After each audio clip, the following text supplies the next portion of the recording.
Hello and welcome to Rappler Talk Entertainment. My name is Amanda, Rappler's lifestyle and entertainment reporter.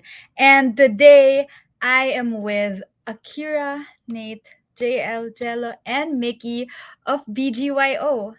Hi guys. Good afternoon po. Good afternoon.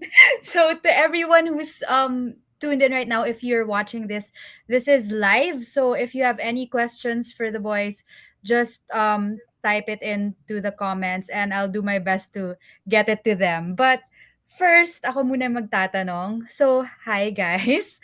Um so yeah, let's talk about the year so far. It's been quite a year for you guys. It's your debut year.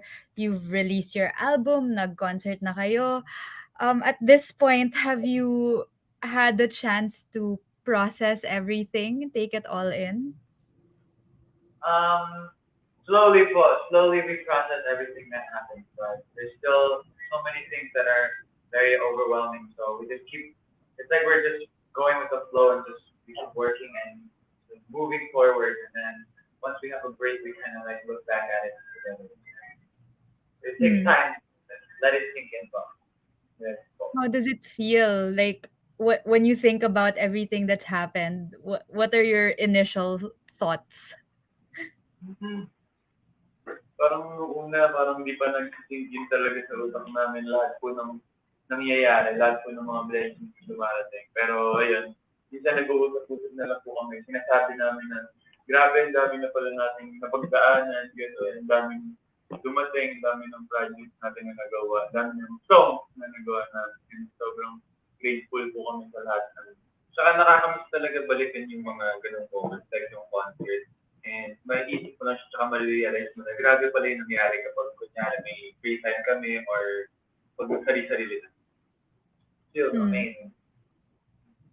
Grabe 'no, kasi ang tagal niyo ring nagte-train for this and now everything that you've been training for is finally happening. So I'm sure that's like a crazy feeling. But right now you're preparing, nakwento niyo kanina like before you went live na you're preparing for your concert or your performance at the 1MX festival in Dubai.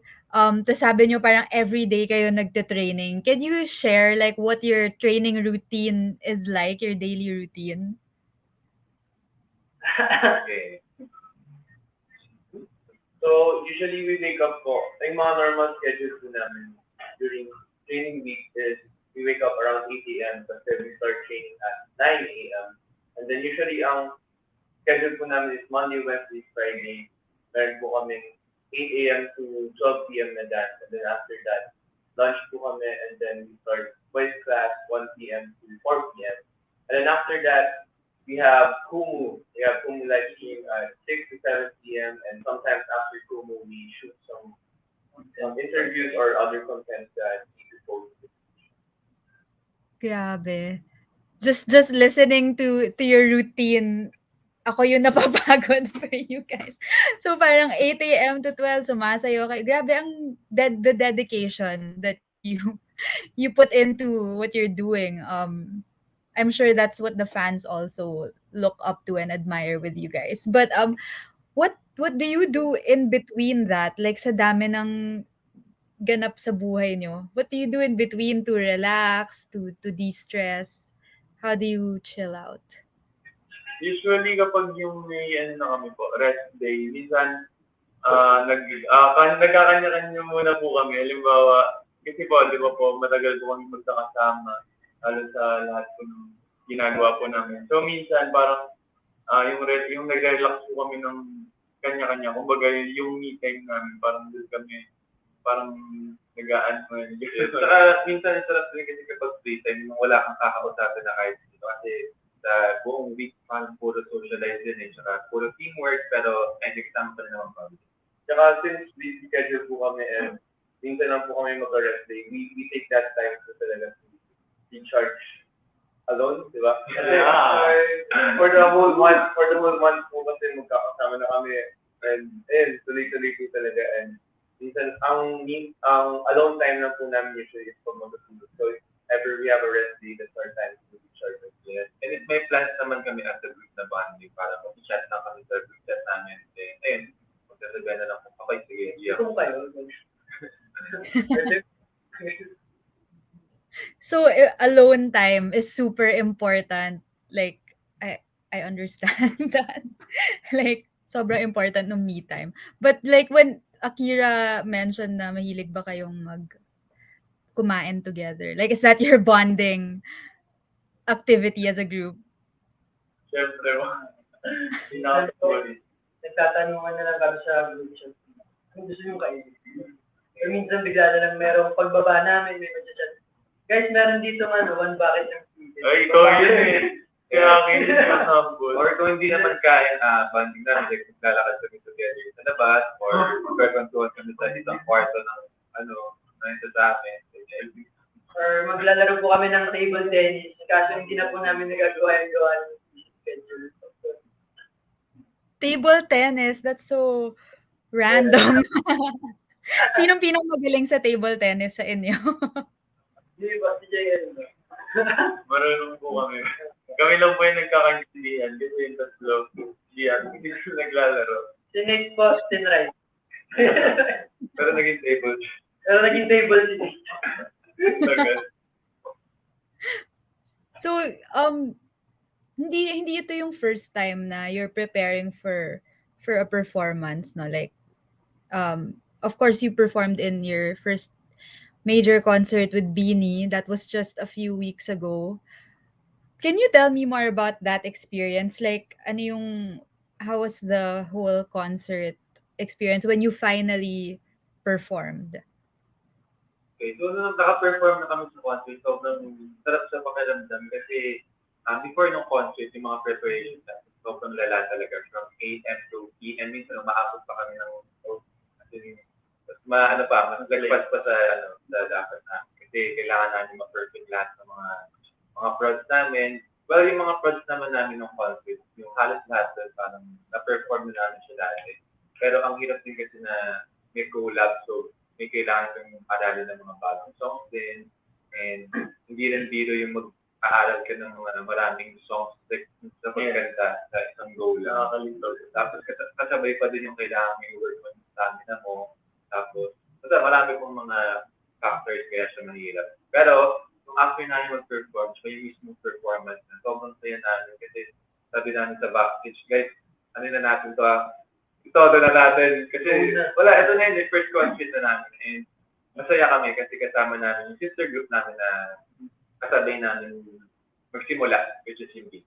Saka yung pinag-uusapan po namin talaga bago mag-perform, parang, okay lang yan kung na isipin to sa one. Yeah. Kasi mahirap mag-perform pa, nag-iisip ka kung kinakabahan ka. What matters the most is the end result. First of all, concert natin sa bibigay natin yung best namin. We have the rules for the Asian. Saka kahit magkamali kami, parang dapat enjoy lang talaga. Tapos yung feeling namin ng nasa stage, parang lumilipad lang. Pero committed pa rin sa ginagawa. Yeah. That's nice. I'm sure na feel I think yung mga nanood, naramdaman nila na parang, ayun nga, nag-enjoy kasi daw yung energy nyo, grabe, like sobrang hindi siya nag-waver the whole show. So, congrats on that. Like, na-achieve nyo naman. But, what do you do? Like, I'm curious, backstage, kunyari, moments before you go on stage, meron ba kayong mga rituales na ginagawa before you perform? Okay, syempre before kami mag-perform, syempre hindi mawawala dyan stretching. Dapat nasa isang lugar lang kami magkakasamang boys kasi kapag kalat or kunyari may isang CR, parang mahirap mag-gather lahat at magpupunta-usapan. After nun, mag-pray po kami and then aas namin sa sila kung may problem pa kami sa isang floor, baka pwede natin together po sumas tayo. Tapos, slap the back. Ayun, ano pa ba? Slap the back. Cheer. Slap the back para, para magising. Before din po kami tumungtong ng stage, meron po kami parang cheer na ginagawa. Yes. Tsaka crack. Be the right. 13 voices, one family. One dream. Be the right, BGYO. Tapos, pagkakrakan na lang lahat. Nagkakaroon po ng chiropractor. Pinaka-ritual po namin nagpapatunog ng likod. Si akin po yung chiropractor na. Wow, ang intense nun, talagang well, yun ang secret kung bakit kayo madaming energy palagi. Nagka-chiropractor kayo sa isa't isa. Um, Na-mention niyo kanina na you enjoyed performing with your sister group, Beanie. I'm sure madami pa kayong naka-plan na collaboration with them kasi nga they're your sister group. But what was it like to perform with them for the first time dun sa concert? Sobrang happy po kami kasi ever since training pa lang po kami, yun po talaga yung pangarap namin. Which is to maka-perform po kami on a concert stage and together po talaga. Kasi we all started together po from zero po talaga. And yun, sabay-sabay po kami kumakain, sabay-sabay po kami training, and we made a lot of training together. And to finally achieve our dream to perform on a world-class stage, sobrang sobrang natuwa po talaga kami, and we feel so blessed because the aces are always there. Yes. Saka nakaka-miss talaga kasi kahit sa rehearsals pa lang na magkakasama kami. Kahit ilang beses na mapanood yung mga prods nila or kahit mga lumang prods. Parang nakaka-proud siya panoorin tapos parang mamamangha ka kasi parang, uy, sister group namin yan, and wala, sabay-sabay kaming, alam mo yun, abot din yung mga pangarap. Yes! Still sa na rin, nostalgic na nakikita mo magkakasama kami po. Parang nakikita namin yung before kami, nung trainees pa lang kami na parang nagtutulungan kami, nagtatanungan kami, tama ba ito? Ito ba ano yung parang ang sarap lang makita na ang laki ng in-improve ng bawat isa sa amin. So parang Oh. during the rehearsals, parang nakaka-teary eyes kapag pinapanood mo yung dito na kami ang laki na ng pinagbago namin. Mm. Tapos one dream nga naman talaga, like kayong lahat. Nice. So, you guys, of course, nung concert nyo, that was streamed online. Hindi pa kayo, you have yet to meet your fans, your aces. You have yet to meet them and interact with them in person. What are you most looking forward to when that moment comes? Na pwede nyo Ako, sila mamit. ako po, nasa isip ko po talaga from before pa po eh. Parang if ever okay na po yung lahat, wala na po pandemic, manood po kami ng movie together lahat together. Ang saya, no? Po ano, kain together. Ako, maglalaro ng sport with the Asians. Puno-puno yung court. Basketball. 2020. With something. Me, I want to play hide and seek in the mall. Wow. Opo, maglaro ng tag sa team park. Or scuba diving. Or snorkeling. Or physical activity or other activities. Oh, yung tama ka akin. Or pwede rin yung mga, Boxing, for example, UFC. banana boat. Ano? Lahat ng ages nandun. Yung parang magbabakasyon lang kayo sa isang magkatan. Ang daming outdoor activities. Ang saya. Ang ganda. Gusto ko yung ang dami niya ng plano for them. Like, tsaka talagang lahat, no? Banana boat, ang random, scuba diving, manood ng sine. I'm sure that's sana mangyari in the future. Who knows? Someday. But you're also performing yung Dubai performance niyo that's coming up in December. This is gonna be with a live audience. So is that your first time na may live audience talaga? First time Pero na BGYO. at BGYO po, nung training po kami, nagkakaroon po kami ng mga mall shows po. Nung wala pa pong pandemic, and then nung na-debut na po kami, doon na po talaga yung nag-start yung mga virtual audience na lang po.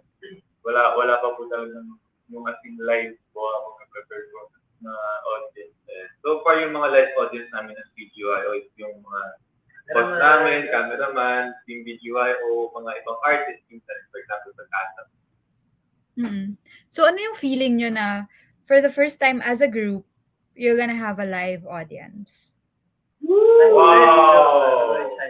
Very amazing series because since the start we wanted live audience ever since. Even in our trainee days when we would have some kind of performance at trainee, we really loved like the mall shows, right? So we are very hungry for a live audience. Yay. And I'm so excited for you guys na finally you'll get there in December. And it's your first, is it your first time out of the country as a group? Yeah. First ever out of the country po. Yes, as a group. And kami po ni Mickey, first time po namin lilipad sa ibang bansa. Wow. Ano What are you most looking forward to? Airport outfit. Yeah, airport outside. And of course, No fish outfit. no fish. Pero dito wala na ng fish. No fish outfit. Siguro may pagkain din po sa Yeah. Dubai. Saka for sure mag-shopping din kami doon. Kasi balita namin parang mas mura ata doon. Lalo sa mga gadgets. Mga ano, The desert. gala. Oh, scenery. The city.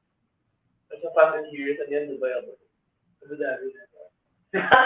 Pero ano, yung talaga, yung performance po talaga, yung pinaka-excited po kami. Kasi Mm. excited po kami makapag-perform sa sobrang daming tao. Actually lahat, kahit yung mga maliliit na bagay, yung for example, makakatay ka lang sa airplane ulit, Or yung- makapag-travel ka lang. Or yung gigising ka pa lang, alam mo yung ano kung tayo airport. Pero camel yun. Nakapin yung gamit. Exciting. Nakaplano na ba yung mga outfit nyo for that trip? Pagwa na, baka t-shirt. T-shirt ka short. Tapos, Mag-iiniban po namin. Pero po, naka-shades. Lahat naka-shades. I'm sure madaming nag-aabang yan sa, I guess makikita na lang nila on your social media, yung mga OOTDs nyo in Dubai. Or But so going back to, I guess, we were talking about your fans earlier. Dami nyo ang plano with them and nakikita ko sa comments ang dami ng super excited para sa mga gagawin nyo with them pag pwede na. But how have you handled yung, I'm sure the attention and the spotlight talagang lalong tumapat sa inyo this year kasi nga bagong launch kayo and stuff. How have you been handling the spotlight and the attention? Being in the spotlight and getting so much attention, well, I think we take it always in a positive way. Like we use it as our motivation, and if it's like bad attention, we also use that as motivation to and a way to improve ourselves. Like we take the comments that people make as good criticism and we use it and we apply it in our training and on the stage and the good attention we use it as our motivation. Yes, and aware naman kami as a group kung ano yung difference ng constructive criticism sa insulto lang. So, alam na namin yun. So do you really read comments as in you go through what people say or nakikita nyo lang? Minsan nakikita lang kita pag gano'n. Halimbawa, nagpunta kami sa Twitter, gano'n, or sa YouTube po, na parang nakikita lang po namin. Hindi naman po totally binabasa lang. And appreciate din namin kasi yung mga cases, parang mas nangingibabaw yung mga positive messages. Kaya mararamdaman mo talaga yung love instead of bad energy. But how do you handle yung mga, I'm sure nakakalusot pa rin minsan yung mga bashers na wala nang maganda sinabi. Like, how do you handle it? Negative comments like that? Unang-una sa lahat, hindi dapat naman sila pinapatulan kasi mas magkakaroon lang sila ng drive para gawin yung mga parang magaganahan sila. So, hindi kami papatol and just do our own thing. Yeah. And generally, we just don't see them. So, okay. And what matters the most is that we're having fun and enjoying it. Yeah. Ang ganda, positive outlook lagi. Yeah.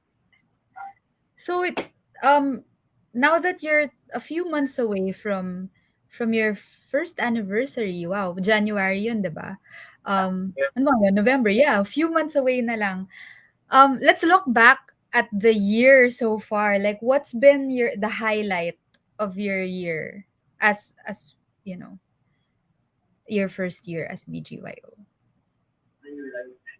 Ako, ako pa siguro yung concert. Yung pinaka, doon talaga yung parang, doon namin binus lahat ng pinaghirapan namin, lahat ng mga achievements, parang doon namin pinakita lahat. And then, isa pa yung nanood yung parents namin na mga nagpe-perform. Kaya sobrang Oh. memorable moment na yun. Tsaka, tama si Janice sa concert. Guys, gaano siya kahirap. Parang, sa, yung sa tagal namin na magkakasama siya na nagkakasing, parang alam na namin kung paano i-work sa mga challenges. Kasi yung sobrang hirap talaga ng preparation. Pero nakayanan na. And sobrang saya talaga. And yung concert ko niya, it made us more confident sa mga future performances natin. Kasi if na-overcome namin yung parang yung challenge na to have a concert, but at the same time, we all had fun and can't wait for future performance. And also yung process nung training to papuntang concert, parang sobrang dami namin na napulot na aral talaga. Yung tipong konting bagay na to, pwede mo siyang i-apply sa sarili mo, sa buong grupo. Alam mo yung makaka-apekto siya ng sobra sa isang grupo. Mas lalo kayong mag-group. Dahil sa isang maliit na bagay. Kaya, sobrang thankful kami din sa nangyaring ganito sa buhay namin. Mm. That's super interesting yung may one thing kayo na na-apply nyo to so many other things. So like for each of you, like maybe let's start with Mickey, tas isa-isa kayo. What is that one lesson for you na talagang pinaka-important that you've learned so far? Ako po, during the concert ko ba? During your whole Full experience so far, yeah. For me po, siguro po, dalawa po. Yung isa po is, you really have to prepare yourself before ka sumalang sa stage.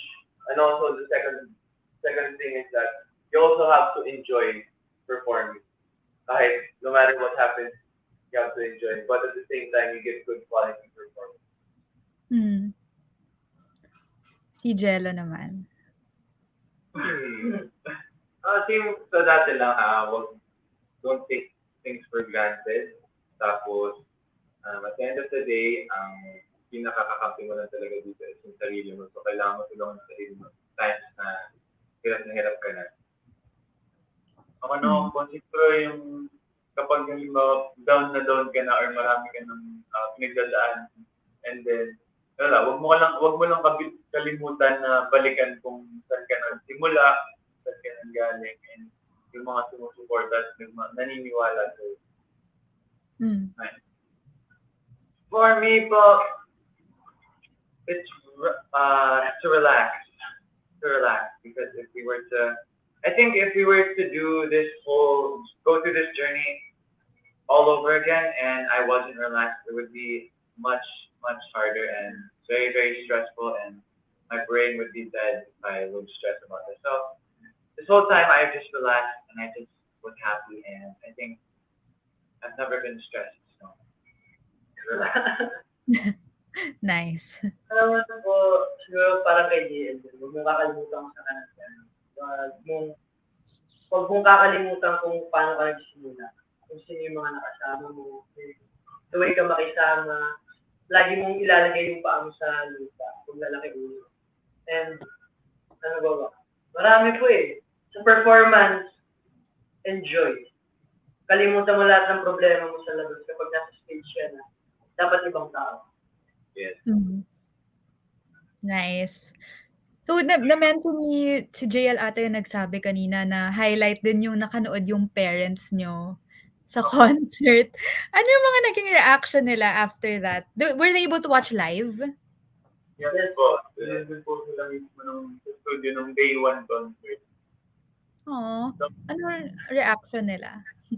Sobrang proud po sila. As in, umiyak, nakita din po namin sila na naluwa. Kasi yun nga, parang pinangako namin sa kanila yun na parang magiging proud sila. And then, hanggang sa dumating niya po sa concert na napapanood na po nila kami mag-perform sa mismo na sa concert po namin. Tsaka after ng concert po, like yung pwede na namin sila lapitan.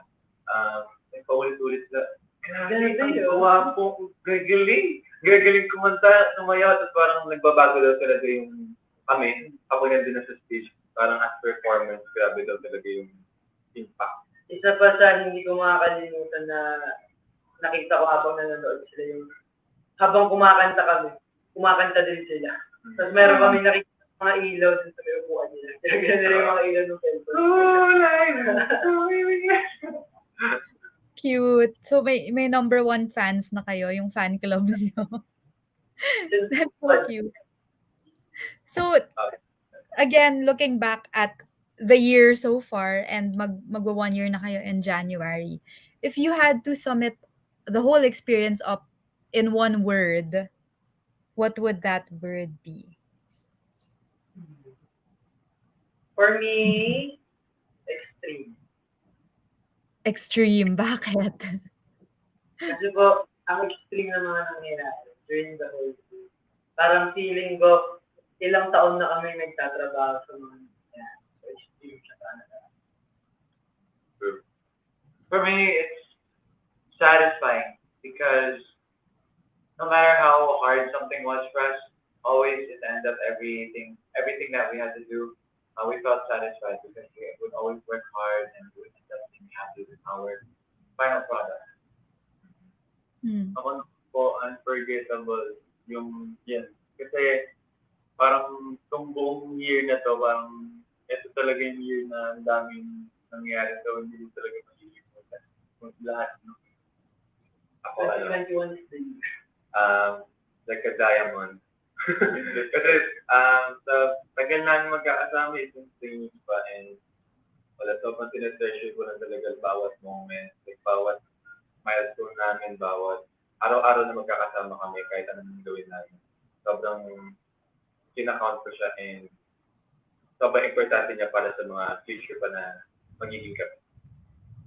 Ako naman po blessed because this year sobrang puno ng blessings from above and yan, wala po kami 1 year and sobrang dami na pong binigay sa amin ni Lord and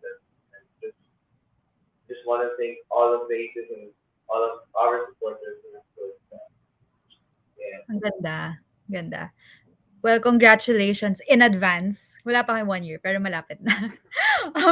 Looking naman to the future, like, you've had, ang dami niyo na nagawa, like album, concert, your first international performance. What else or do you have planned in the coming months or in the coming year? Ano pong plano natin? Plan.